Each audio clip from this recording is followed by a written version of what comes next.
I stood on the dock, watching suits clink champagne glasses on my lakefront. The homeowners association thought they'd seized control, not realizing their luxury resort sat on land I still owned. In under 24 hours, I'd sell it all for billions.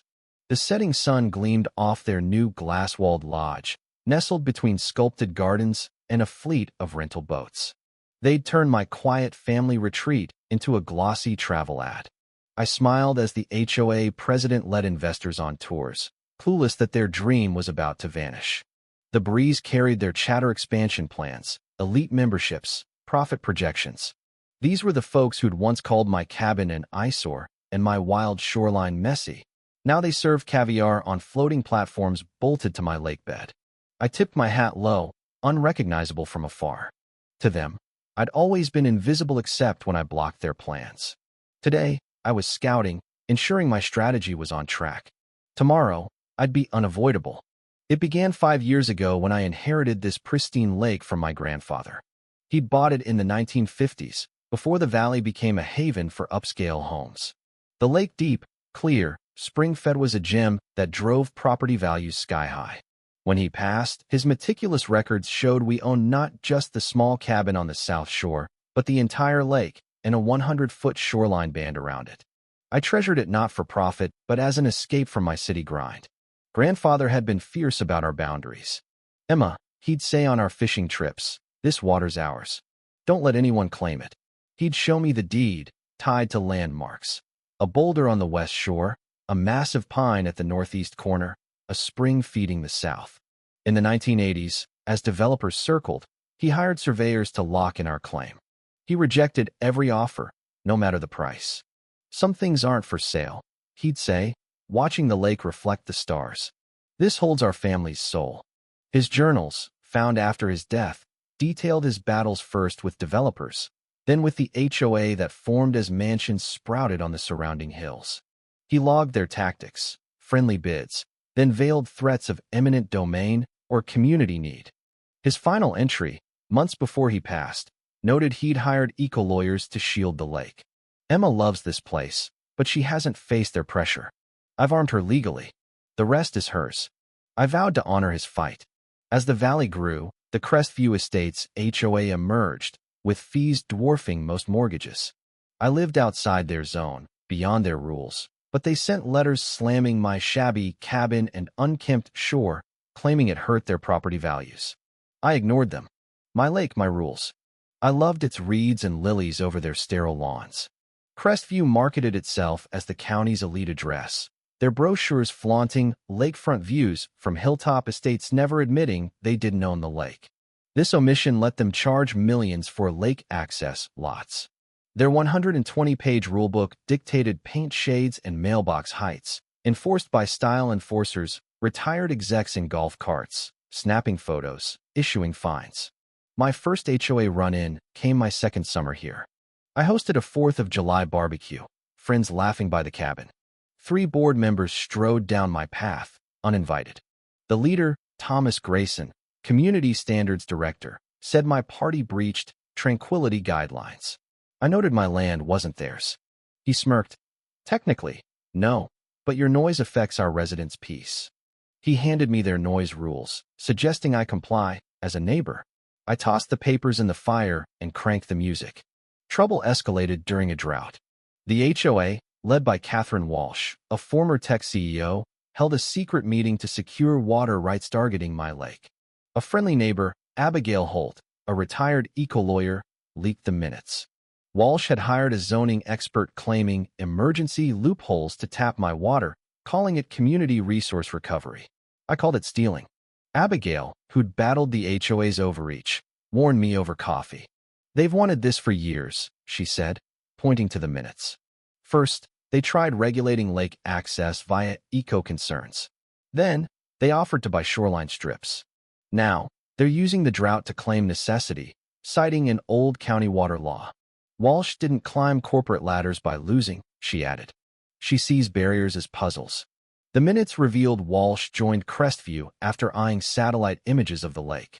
Within months, she was HOA president, promising enhanced water amenities. The board assessed my resistance threshold, probing my finances, job, and family for leverage. They even floated condemning my cabin via eco-rules if I pushed back. They'd gamed out my legal moves, planning to outlast me. It wasn't neighborly, it was a calculated heist. Soon, excavators roared at the lake's north edge. I confronted the crew, deed in hand, but they pointed me to the HOA. Walsh's call was syrupy. "Emma, we meant to loop you in. It's just community upgrades county approved. Our lawyers can explain." Her tone said it was done, my input irrelevant. At the county permits office, a clerk dug up the files. "Odd," he muttered. The approval zoning, environmental, commissioner signed where rushed, labeled a community resilience project, post-drought. Blueprints for watershed infrastructure showed docks, a clubhouse, and gardens. The eco-report, usually thick, was 3 pages, praising manicured shores over natural ones. Worst, the HOA had classified their work as community infrastructure, dodging landowner consent rules. Objections hit a wall. The appeal window had closed notices buried in newspaper fine print. Direct notification? Waived for emergency projects. The clerk whispered, "Get a property rights lawyer. This stinks." She nodded at a photo of Walsh at a county building ribbon cutting, funded by Crestview donors. 3 lawyers confirmed the fight was steep. The HOA had county ties, deep funds, and patience to bleed me dry. But one, Daniel Torres, a 30-year property rights veteran, spotted gold in my deed. "They got permits to build, not own," he said. "Your grandfather registered the lake bed itself rare and ironclad. They're building on your foundation." He outlined 2 paths, an injunction to stop construction, costly, uncertain, or a long game let them build, then claim the improvements. "Risky," he said. "Document everything. Don't tip your hand, and stomach their invasion for years. Their investment becomes your leverage." Why didn't their lawyers catch this? Corporate attorneys chase permits, not deeds. Torres grinned, pointing to my deed's 19th century water rights, still valid. He advised logging every HOA move, paying property taxes, and confirming boundaries yearly. "Don't stop them," he said. "Let them pour millions into your land. Track every cent it's your payout."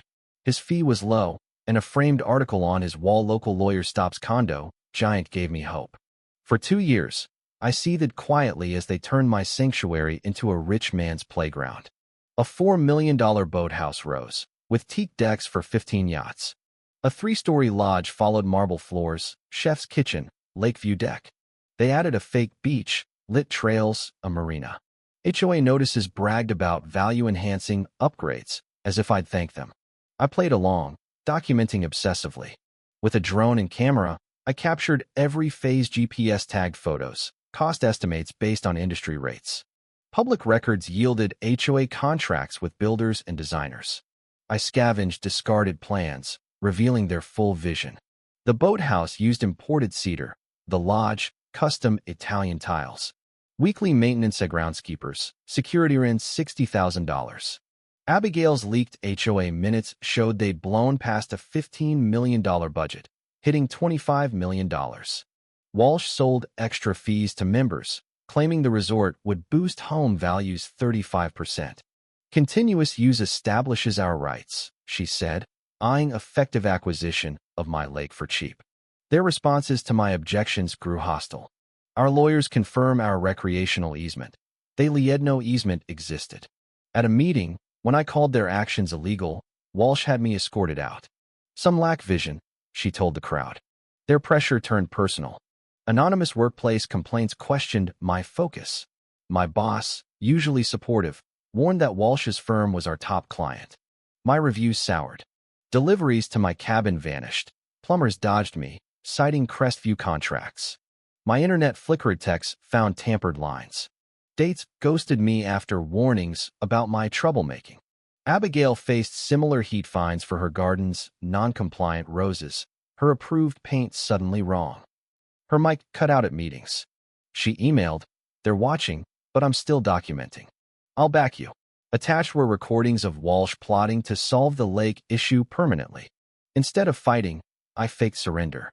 I stopped protesting, skipped meetings, painted my cabin their approved sage green.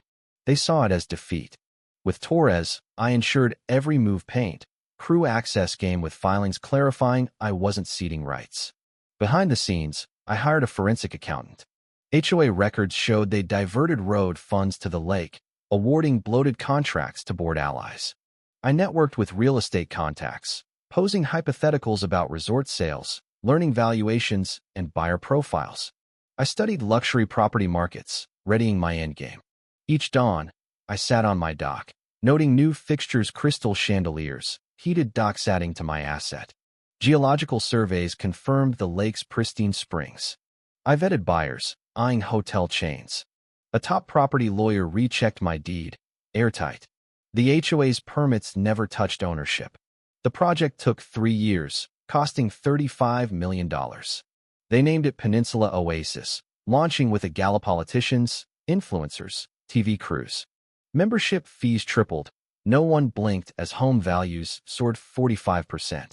In her speech, Walsh called it nature meets ambition, omitting me, the owner.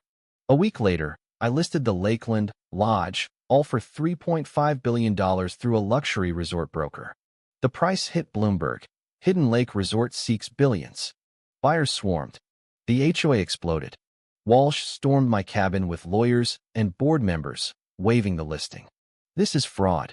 You can't sell our property. I laid out my deed, county records, and a legal opinion. You built on my land, I said calmly. Permits let you construct, not own. Your millions improved my property. Walsh paled as her lawyers whispered. A trick, she spat. We had county approval.